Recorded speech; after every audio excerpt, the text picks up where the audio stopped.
നാട്ടുവിശേഷങ്ങളിലേക്ക് എല്ലാ മാന്യ പ്രേക്ഷകർക്കും സ്വാഗതം.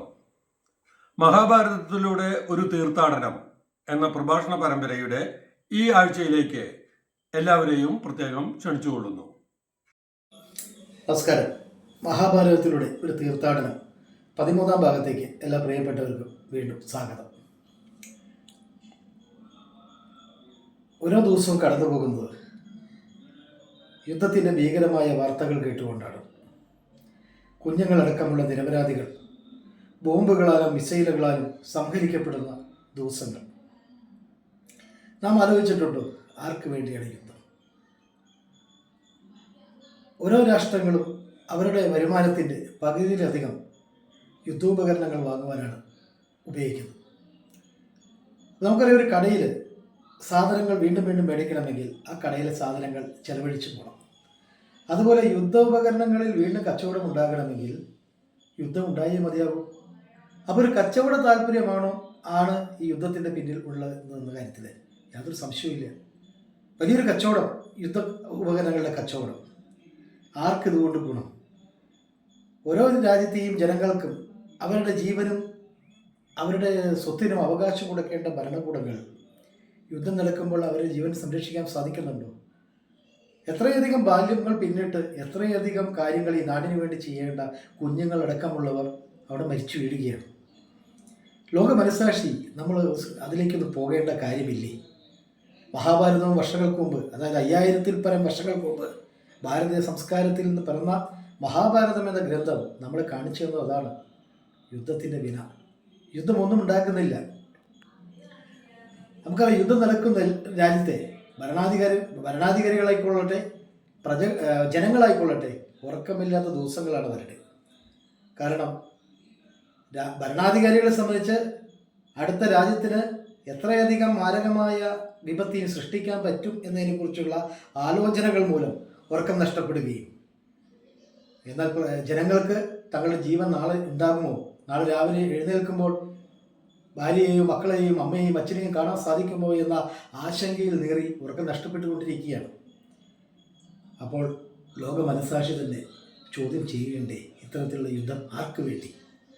തീർച്ചയായും ശാന്തിയും സമാധാനമുള്ള നാളുകളിൽ ഇന്ന് ആത്മാർത്ഥമായി പ്രാർത്ഥിക്കാനേ നമുക്ക് സാധിക്കുള്ളൂ. നമുക്ക് മഹാഭാരതത്തിലേക്ക് തന്നെ തിരിച്ചു കടന്നു വരാം. അഹങ്കാരത്തിൽ ലഭിച്ച രസകരമായ ചില അടികളെക്കുറിച്ചാണ് കഴിഞ്ഞ ഭാഗത്തിൽ നമ്മൾ പറഞ്ഞത്. ഈ ഭാഗത്തിൽ നമ്മൾ പോകുന്നത് ഉറക്കം നഷ്ടപ്പെട്ട പദവിയും അധികാരവും സ്വത്തും സമ്പാദ്യവും ഒക്കെ ഉണ്ടായിട്ടും ഉറക്കം നഷ്ടപ്പെട്ട 2 രാജാക്കന്മാരുടെ വിശേഷങ്ങളുമായിട്ടാണ് ഈ ഭാഗത്ത് നമ്മൾ കടന്നു പോകുന്നത്. ഹസ്തിനപുരത്തെ മൂത്ത സന്താനം വേദവ്യാസനാൽ അംബാലികയ്ക്കുണ്ടായ സന്താനം, അംബികയ്ക്കുണ്ടായ സന്താനമാണ് ധൃതരാഷ്ട്രൻ. അന്ധനാണ്. ഈ അന്ധനായതുകൊണ്ട് രാജ്യത്തിൻ്റെ ഭരണാധികാരികൾക്ക് അദ്ദേഹത്തിന് ലഭിച്ചില്ല. അദ്ദേഹത്തിൻ്റെ അനുജനായ പാണ്ഡുവായിരുന്നു ഹസ്തിനപുരം ഭരിച്ചിരുന്നത്.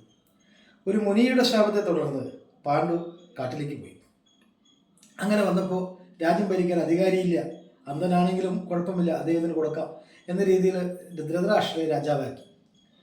ഈ രാജപദവി ലഭിച്ച അന്ന് മുതൽ ധൃതരാഷ്ട്രരുടെ ചിന്തയും ആലോചനയും ഈ പദവി എങ്ങനെ നഷ്ടപ്പെടാതിരിക്കും, പാണ്ഡു എങ്ങനെ തിരിച്ചു വരുമോ, ഈ പദവി എങ്ങനെയെങ്കിലും നഷ്ടപ്പെടാതിരിക്കുമെന്ന ചിന്തയും ആ ആശങ്കയിലുമായി ധൃതരാഷ്ട്രരുടെ പിന്നീടുള്ള ദിവസം. ആ ആദി വർദ്ധിപ്പിക്കുന്നതിന് മറ്റൊരു കാര്യം കൂടി ആ സന്ദർഭത്തിൽ ഉണ്ടാകുകയാണ്. ധൃതരാഷ്ട്രരുടെ പത്നിയാണ് ഗാന്ധാരി. എന്നാൽ ഗാന്ധാരിക്കൊരു മകൻ ജനിക്കുന്നതിന് മുമ്പ് തന്നെ പാണ്ഡുവിൻ്റെ പത്നിയായ കുന്തിദേവിക്ക് യുധിഷ്ഠിരൻ ജനിക്കുകയാണ്. ധൃതരാഷ്ട്ര ആദ്യം വർദ്ധിച്ചു.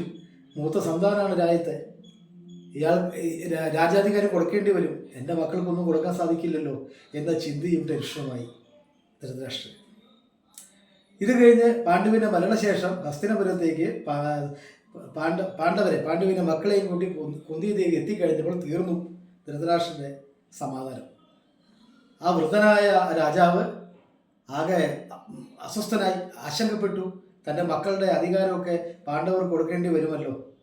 പിന്നെ നമ്മൾ കാണുന്നത് ദുര്യോധനാദികൾ അടക്കമുള്ളവർ പാണ്ഡവരെ ദ്രോഹിക്കുമ്പോൾ അത് ധർമ്മമല്ല എന്ന് അറിഞ്ഞിട്ട് പോലും ആ ദ്രോഹത്തിൻ്റെ മുന്നിൽ മൗനസമ്മതം കൊടുക്കുന്ന രാജാവിനെയാണ് നമ്മൾ പിന്നെ കാണുന്നത്. ഭീഷ്മ പിതാമഹനും ദ്രോണാചാര്യരും വിദൂരരും എന്തിനേറെ ഇദ്ദേഹത്തിൻ്റെ രാജാവിൻ്റെ പത്നിയായ ഗാന്ധാരി കൂടി ഉപദേശിച്ചിട്ട് പോലും ഒരു കാര്യമില്ല. ധൃതരാഷ്ട്രർ ദുര്യോധനന്റെ പ്രവൃത്തികളിൽ തലയാട്ടിക്കൊണ്ടിരുന്നു. അതിൻ്റെ പരിണതഫലം എന്താ? തൻ്റെ കുരുക്ഷേത്ര യുദ്ധം തുടങ്ങി. അപ്പോൾ ധൃതരാഷ്ട്രക്ക് ആശങ്കയുണ്ട്. അധർമ്മത്തിൻ്റെ ഭാഗമാണ് ദുര്യോധനൻ എന്ന് ധൃതരാഷ്ട്രക്ക് അറിയാം. അധർമ്മമാണെന്ന് അദ്ദേഹത്തിന് അറിയാം, പക്ഷെ ധർമ്മം ചെയ്യാൻ സാധിക്കില്ല. അതാണ് ധൃതരാഷ്ട്രർ. അവസാനം മക്കൾ പരാജയപ്പെടുമെന്നുള്ള ആശങ്കയായി, ഭീതിയായി. മക്കളൊക്കെ പരാജയപ്പെട്ടു, മക്കളൊക്കെ മരിച്ചു. ആ കുലം തന്നെ ഇല്ലാതായി. ധൃതരാഷ്ട്രർ തളർന്നു. എന്നാൽ പാണ്ഡവർ ധൃതരാഷ്ട്രരെയും ഗാന്ധാരിയൊക്കെ കൊണ്ടുപോയി സ്വന്തമായിട്ട് സുഖമായിട്ട് സ്നേഹപരിചരണങ്ങളൊക്കെ കൊടുത്തു, വളർത്തി, അല്ലെങ്കിൽ നോക്കി, പരിചരിച്ചു. പക്ഷെ ധൃതരാഷ്ട്രർക്ക് സമാനം ഉണ്ടായില്ല. തൻ്റെ കുലം നശിച്ചു, തൻ്റെ എല്ലാവരും നശിച്ചു. കാട്ടിലേക്ക് പോയി ധൃതരാഷ്ട്രർ, ഗാന്ധാരിയും കൂട്ടി.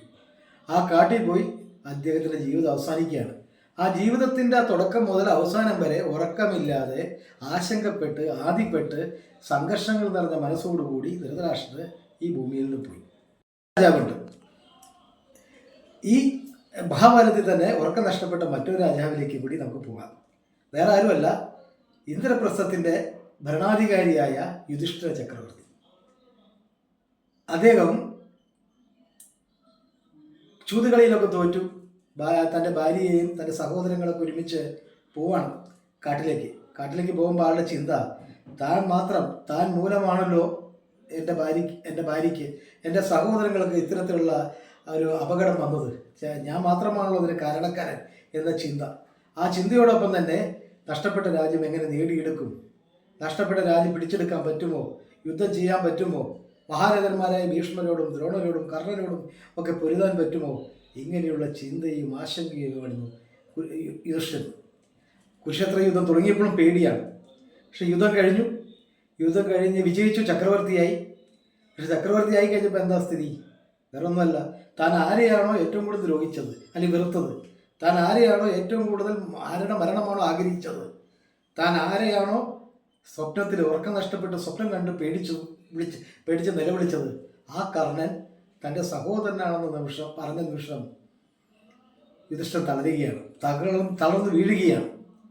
പിന്നീട് അദ്ദേഹത്തിൻ്റെ ഭരണകാലത്ത് 36 വർഷം നീണ്ടു നിന്ന ഭരണകാലത്ത് ശാന്തിയോടെ സമാധാനത്തോടു കൂടി അദ്ദേഹത്തിന് ഭരിക്കാൻ സാധിച്ചിട്ടില്ല. തൻ്റെ കുലം, തൻ്റെ പിതാമഹൻ, തൻ്റെ ആചാര്യന്മാർ, തൻ്റെ ബന്ധുമിത്രാദികൾ, തൻ്റെ സഹോദരനായ കർണൻ, ഇവരുടെയൊക്കെ നാശത്തിന് താനാണല്ലോ കാരണക്കാരൻ എന്ന ആദിയോടുകൂടിയാണ് 36 വർഷം ഈ ചക്രവർത്തി പദത്തിലിരുന്ന് ഈ ലോകത്ത് നിന്ന് ദേഹം വെടിഞ്ഞത്. നമ്മളൊന്ന് മനസ്സിലാക്കണം, പദവിയും അധികാരവും സ്വത്തും സമ്പാദ്യമൊക്കെ ഉണ്ടായി. പക്ഷെ അത് ആസ്വദിച്ച് ജീവിക്കാൻ അന്ധനായ രാജാവിനും സാധിച്ചിട്ടില്ല, യുധിഷ്ഠിരനും സാധിച്ചില്ല. തങ്ങളുടെ മനസ്സ് സംഘർഷം നിറഞ്ഞ മനസ്സോടുകൂടി, ഉറക്കം നഷ്ടപ്പെട്ട രാത്രികളോടുകൂടി, ചിന്താകുലനായിട്ട് കൊണ്ടാണ് ഇവരൊക്കെ ഈ ലോകം വിട്ടത്. നമുക്കറിയാം നേരിട്ടുള്ള യുദ്ധം, ഇപ്പോൾ നമ്മൾ കാണുന്ന യുദ്ധം നേരിട്ടുള്ള യുദ്ധം, നേരിട്ടാത്ത യുദ്ധം, അതായത് നേരിട്ട് കാണാത്ത യുദ്ധമുണ്ട് നമ്മുടെ മനസ്സിൽ.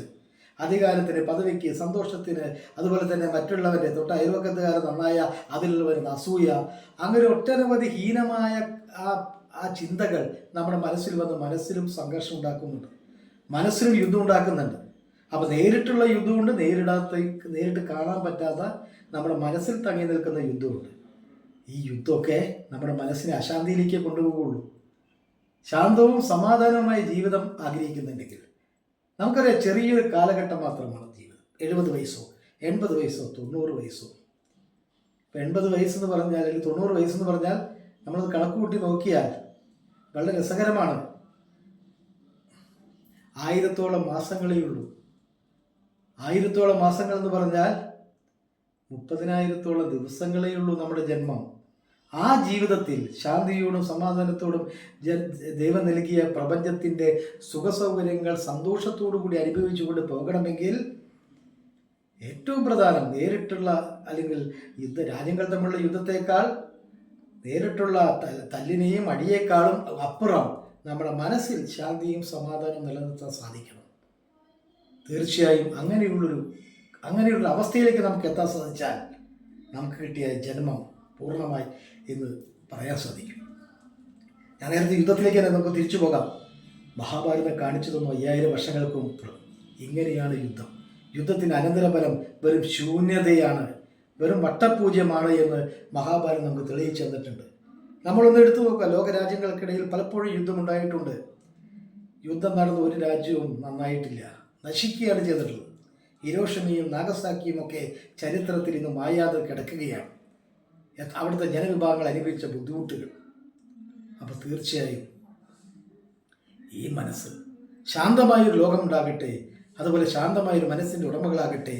മഹാഭാരതമൊക്കെയുള്ള ഗ്രന്ഥങ്ങൾ നമ്മളെ പഠിപ്പിക്കുന്നത് അതാണ്. ആകട്ടെ എന്ന് മാത്രമേ പ്രാർത്ഥിക്കാൻ നമുക്ക് സാധിക്കൂ. തീർച്ചയായും പണ്ടൊരു ചൊല്ലുണ്ട്, ശിവൻ ശപിച്ചാലും ഗുരുവിൻ്റെ വരം കിട്ടിയാൽ, ഗുരുവിൻ്റെ അനുഗ്രഹം കിട്ടിയാൽ ആ ശാപമില്ലാതാകും. എന്നാൽ ഗുരുവിൻ്റെ ശാപം എക്കാലവും നിലനിൽക്കും. അത്തരം ഒരു വിഷയവുമായി, മഹാഭാരതത്തിൻ്റെ വിഷയവുമായി നമുക്ക് അടുത്ത ആഴ്ച വീണ്ടും കാണാം. അതുവരെ എല്ലാവർക്കും നന്ദി, നമസ്കാരം.